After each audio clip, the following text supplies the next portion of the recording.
Well, our drama class has been preparing and performing monologues, which are solo pieces an actor would do for an audition if they had to audition for a play, a movie, a TV show. And high school students even use monologues to audition for colleges that have drama programs. I'm only 17. You think I know nothing, but right now I know a hell of a lot more than you. You adults, you get so caught up in taxes and insurance, you forget about what really matters. I know when you yell at mom, it's because you think you're right and she's wrong, but when you're yelling at her to the point where she's crying, that makes you even more wrong. You tell me you're proud of me, but are you? Every time I do anything, all you ask is how I could have done better. If I get a B on a test that was hard, and I show you because I'm proud of myself, the correct response isn't, why didn't you get an A? I dropped her off at her house. We were tired from the movies, and I know she was going to be home alone. I asked her if she wanted to sleep over, since her parents were gone on a business trip. She said no. As I pulled out of her driveway, I told her to have a good night.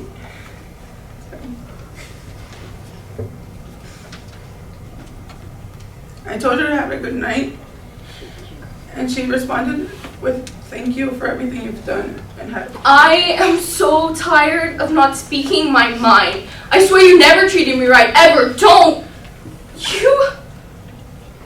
You broke my heart, and you somehow acted like it was my fault, like it was my misunderstanding, but I was too in love with you to ever be mad at you, so I punished myself for years.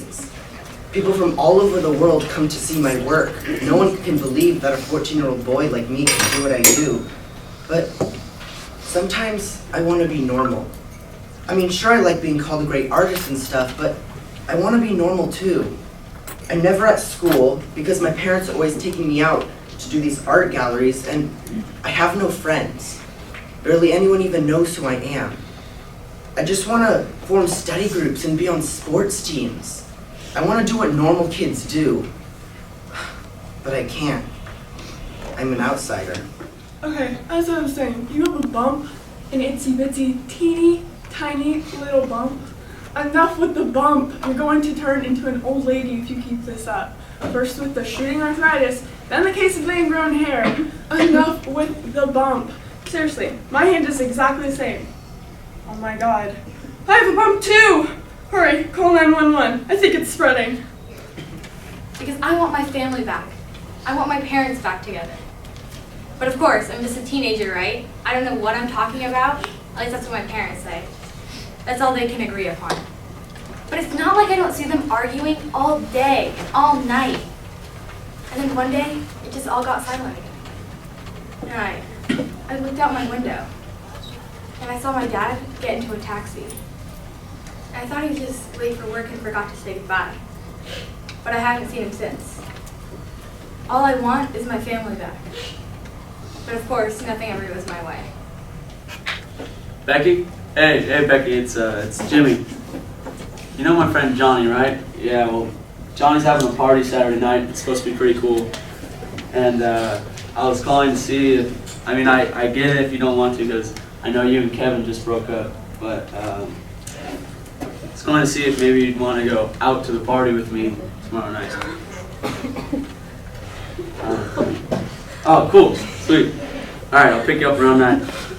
Alright, thank you, later. In summer school that year, but my mom and dad couldn't afford it. So my father went up to the school, begging them, to the point of tears, saying he would teach me math throughout the summer. They agreed to let my father do so. My father woke me up every single morning. We would walk into the dining room. We would sit in this big wooden chair. That's why I hate wooden chairs. Running away, don't you see, Mark? You're running away from what I've sure for all my life. Why? Because you're scared. Well, I'm scared too. But you and I, we have something worth fighting for. We can make it work. I'm not saying it would be easy, but I care about you. And I know deep down under this, you care about me. And that's what it's all about, Mark. It's the human experience. You're lying to yourself. You're denying the simple and wonderful fact that you are emotional and alive. Can you honestly stand there and tell me that I mean nothing to you? That everything that happened that night was a lie? That you feel nothing? I feel sorry for you, Mark.